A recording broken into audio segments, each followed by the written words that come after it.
Assalomu alaykum. Men uchun qadrli bo'lgan aziz ijtimoiy tarmoq kuzatuvchilari, faollari, barchamizga Alloh o'z yaxshiliklarni bersin.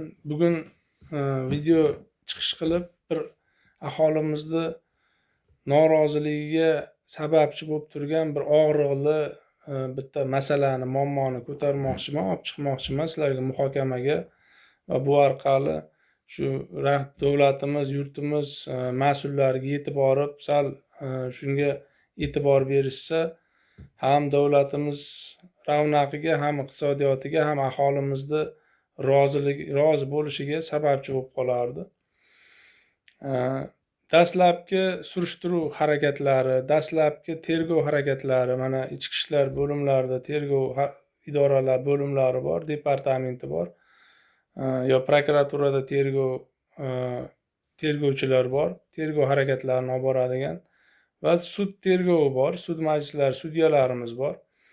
Shu barcha holatlarda bizga shu tizimlarga, shu idoralarga bir odat bo'lib qolganmi, eskitdan qolgan bir nima bor. Shu endi qonunlarimizda to'g'ri belgilangan dastlabki surishtiruv muddati, dastlabki tergov harakati muddati, sud jarayonlari muddatlar belgilangan qonunlarda, jinoyat protsessual kodekslarimizda belgilangan.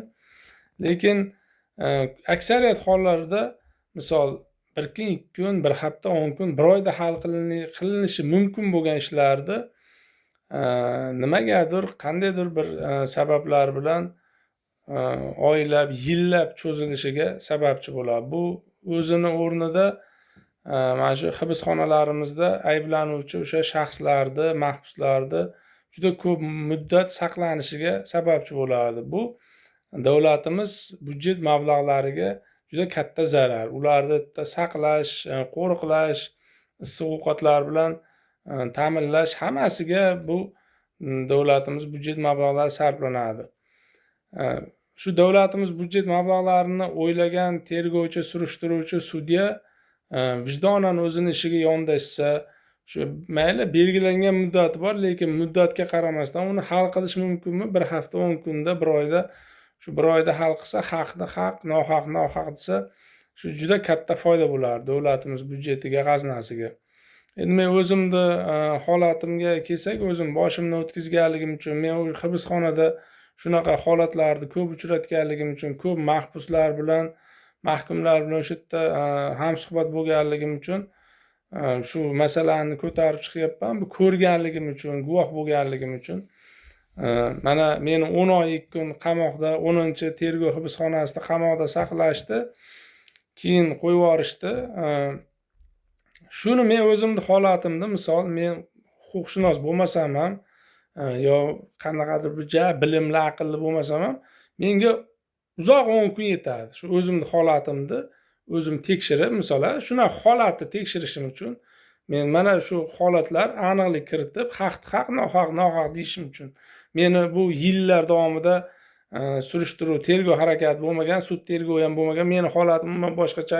Umuman aytaman-da, bu shu muddat cho'zishdan kimlardir, qaysidir mansabdorlar, tergovchilar, sudyalar qanaqadir manfaatdorligi bormi bilmayman, yo nimanidir kutadimi, yo ko'proq saqlasak qamoqda kimligi aniq bo'ladi, orqasida kim turganligi aniq bo'ladi, yo qanaqadir ko'rsatma topshiriq bo'lib qolishi mumkin deb o'ylashadimi, yo kattaroq bir pul taklif qiladi deb o'ylaydim. Mana pul bilan, pora bilan qo'liga tushib turgan korrupsionerlar kuzatyapmiz ijtimoiy tarmoqlarda.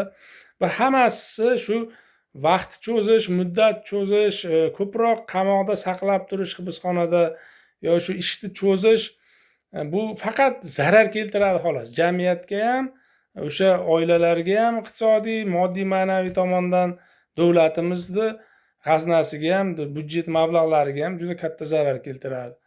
Keyin o'sha ayblanuvchini yana bir boshqa jinoyat qilishi mumkin bo'lgan sharoit ham yaratish mumkin, yo qochib ketishiga sharoit yaratish mumkin. Eshityapmiz, ko'ryapmiz, bilyapmiz, ko'p gaplashganmiz unaqa holatlar yuzasidan. Ishqilib hech kimga foyda bo'lmaydi. Bu shu tergovchilarimiz, ba'zi bir tergovchilarimizda, sudyalarimizga odat bo'lib qolgan eng og'riqli, muammoli bir masala bu. Shu masala bo'yicha o'zlaringni fikrlaringni, munosabatlaringni bildirib qolishlaringni so'rayman va bu muhokama bo'lib, shu mutasaddilarga, mas'ullarga, tepada yuqorida vakolatli idoralarga yetib borsa, shuni ham qonunda belgilangan muddat emas, vijdonan qancha muddat ketadi shu ishni ko'rib chiqish uchun, tergov qilish uchun, sud qilish uchun, shularga ham e'tibor qaratishlaringni so'rab qolardim. Bu bilan aholimizni, xalqimizni norozi bo'lishiga sabab bo'lyapti shu masala, muammo ham. Shuni oldini olgan bo'lardik. Shu davlat byudjetiga zarar yetkazishni ham oldini olgan bo'lardik. Bir korrupsiyaga qo'l urishdan ham saqlagan bo'lardik ba'zi bir shunaqa mansabdorlarni. Salomat bo'linglar, sog' bo'linglar.